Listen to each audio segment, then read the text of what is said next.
Good morning. आज हम chromosome के बारे में पढ़ेंगे। क्रोमोसोम की खोज किसने किया था? स्ट्रासबर्गर ने किया था और इसका नामकरण वाल्डेयर ने दिया था। ठीक है, अब उसके बाद देखते हैं तो क्या देखेंगे हम, इसका क्रोमोसोम्स का साइज देखते हैं। तो क्रोमोसोम का साइज जो होता है वो कितना होता है? 0.25 से 30 माइक्रोन का होता है। पंछी वर्ग में क्रोमोसोम्स की जो आकृति होती है वो कितने माइक्रोन का होता है? 0.25 माइक्रोन का होता है। और जो ड्रोसोफिला होता है उसमें क्रोमोसोम्स का जो साइज होता है कितना होता है? 3 माइक्रोन का होता है। और मानव में कितने माइक्रोन का होता है? 5 माइक्रोन का होता है। जो क्रोमोसोम जो होता है उसको और क्या कहा जाता है? आनुवांशिकता का वाहक कहा जाता है। तो आनुवांशिकता का वाहक क्यों कहा जाता है?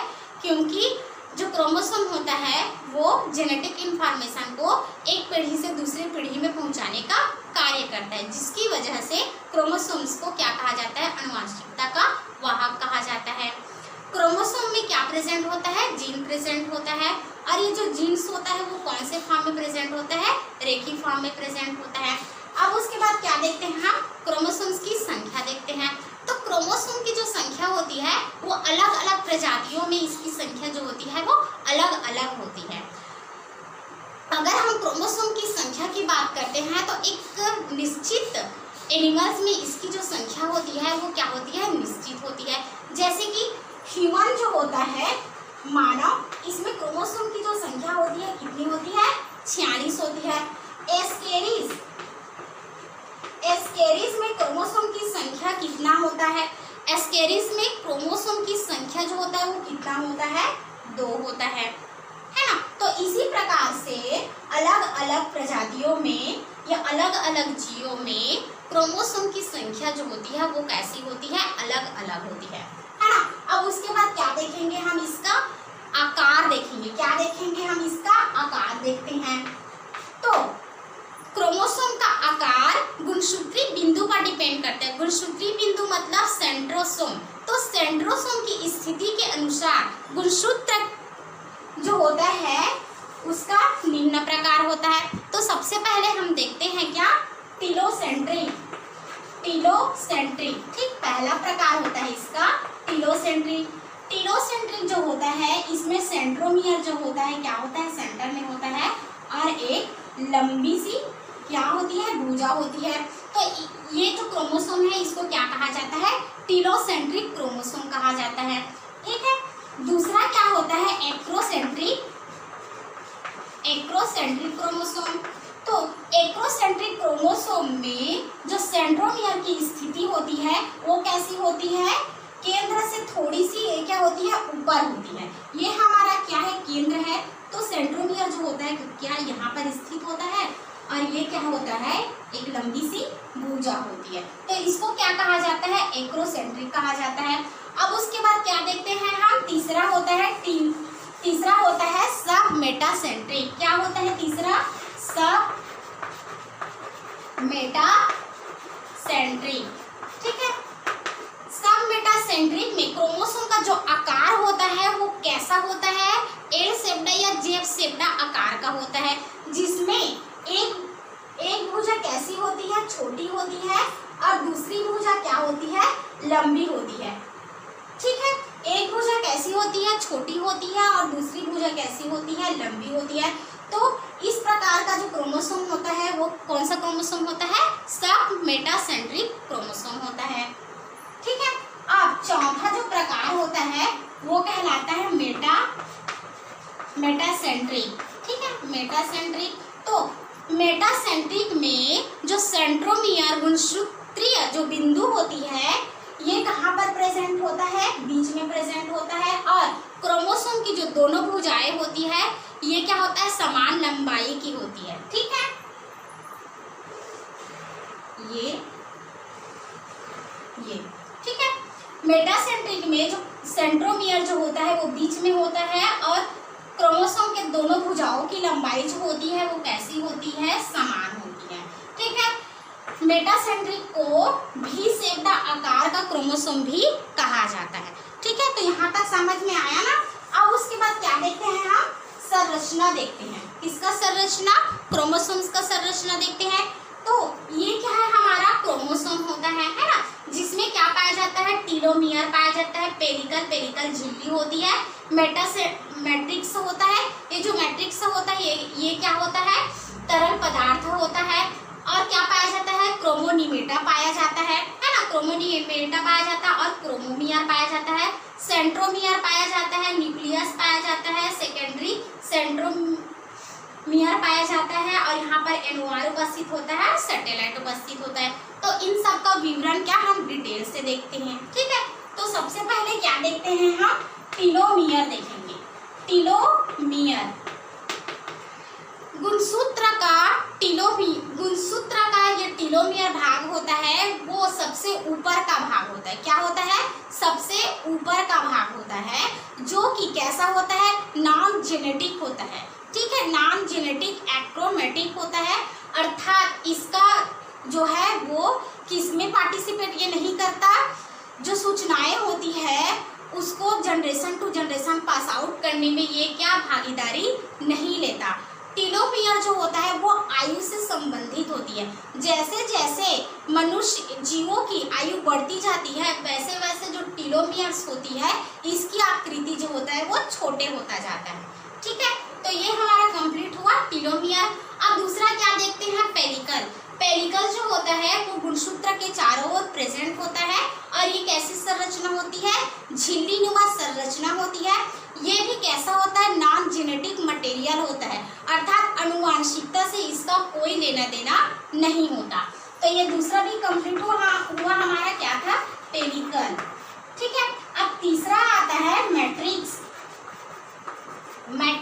मैट्रिक्स जो होता है वो कैसा पदार्थ होता है, तरल पदार्थ होता है, जो कि गुणसूत्र के अंदर प्रेजेंट होता है, ठीक है। ये मैट्रिक्स में और क्या क्या पाया जाता है, मैट्रिक्स में प्रोटीन पाया जाता है, खनिज पाया जाता है, और क्या पाया जाता है, एंजाइम्स पाया जाता है। मैट्रिक्स में प्रोटीन पाया जाता है, खनिज पाया जाता है, और एंजाइम्स पाया जाता है। तो ये हमारा मैट्रिक्स जो होता है वो समाप्त हुआ। अब उसके बाद क्या देखते हैं हम, चौथा देखते हैं तो क्रोमेनिमेटा। क्रोमेनिमेटा को और क्या कहा जाता है, क्रोमेटिड कहा जाता है। क्या कहा जाता है, क्रोमेटिड, ठीक है। ये क्रोमेटिड, ये जो क्रोमेटिड होता है इसको आप मेटाफेज अवस्था जो होती है उसमें आप स्पष्ट प्रकार से देख सकते हो। एक उदाहरण के लिए मेटाफेज का उदाहरण देती हूँ मैं। ये क्या होता है, मेटाफेज का क्रोमोसोम्स होता है ना, जिसमें ये जो बीच वाला होता है ये क्या कहलाता है, सेंट्रोमियर, है ना। और ये जो होता है इसको क्या कहते हैं हम, क्रोमेटिड। क्या कहते हैं, क्रोमेटिड कहते हैं। ये जो क्रोमेटिड होता है वो कैसी अवस्था होती है, कुंडलित अवस्था होती है। अर्थात क्रोमेटिड जो होता है वो गुणसूत्र का कुंडलित भाग होता है, जो कि आपस में संघनित होता है, और आपस में संघनित होकर किसका फॉर्मेशन करता है, गुणसूत्र का फॉर्मेशन करता है। और गुणसूत्र का फॉर्मेशन ये कब करेगा, जब मियोसिस जो सेल डिवीजन होता है उस समय किसका फॉर्मेशन करता है, गुणसूत्र का फॉर्मेशन करता है, ठीक है। तो ये समझ में आया। अब उसके बाद क्या होता है, ये जो क्रोमेटिड होता है वो दो कुंडलित अवस्था होती है ना। तो ये दो प्रकार से कुंडलन करता है।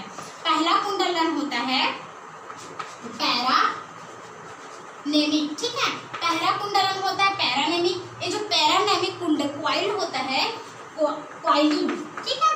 पैरानेमिक कॉइलिंग जो होता है वो कैसा होता है, लूज होता है। अर्थात इसको जो होता है इसको पृथक किया जा सकता है।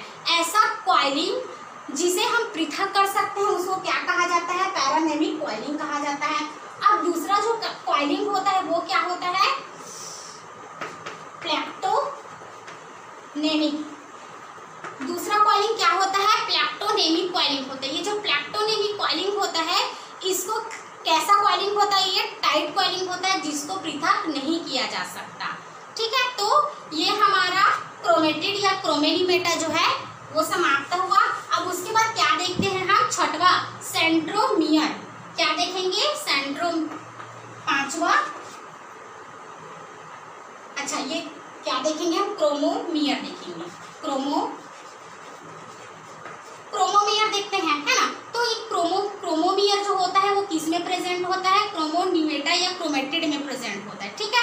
क्रोमोमियर किस में प्रेजेंट होता है, क्रोमोनिमेटा या क्रोमेटिड में प्रेजेंट होता है। ये जो गुणसूत्र का कुंडलित वाला भाग होता है यहीं पर एक कण के रूप में क्या प्रेजेंट होता है, क्रोमोमियर। सेंट्रोमियर प्रेजेंट होता है। और ये जो क्रोमोमियर होता है इस पर क्या प्रेजेंट होता है, जीन्स प्रेजेंट होता है।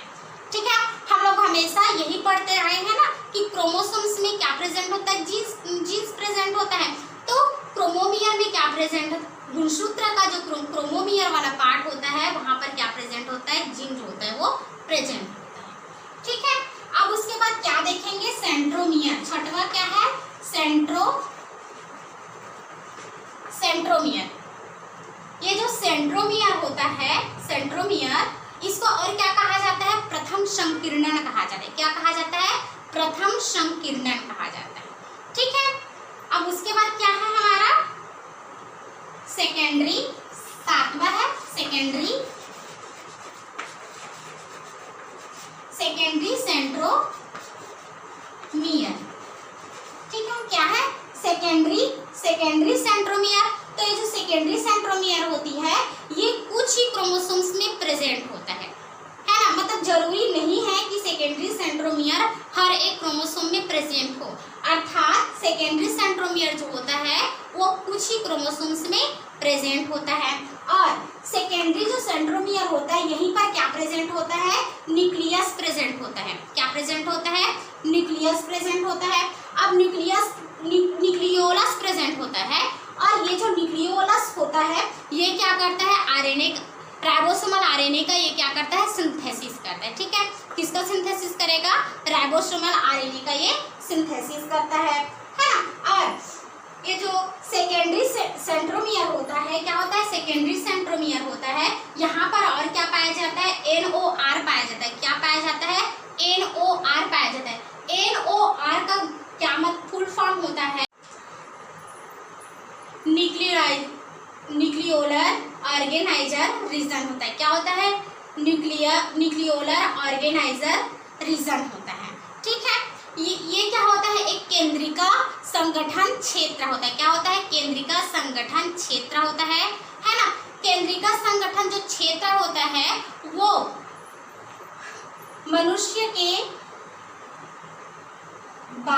13, 14, 15, 21 और 22वें नंबर के क्रोमोसोम के ऊपर क्या होता है, प्रेजेंट होता है। आप लोग याद रखना कि NOR जो होता है वो ह्यूमन के गुणसूत्र के 13वें, 14वें, 15वें, 21वें और 22वें नंबर पे क्या होता है, ये प्रेजेंट होता है। ठीक है, अब उसके बाद लास्ट आता है सैटेलाइट। तो सैटेलाइट जो होता है वो क्रोमोसोम्स का सबसे लास्ट वाला भाग होता है। जिस क्रोमोसोम में सैटेलाइट प्रेजेंट होता है उसको सेट क्रोमोसोम्स कहते हैं। ठीक है, तो आज का टॉपिक आप लोगों को समझ में आ गया होगा, नहीं आया होगा तो आप लोग पूछ लेना।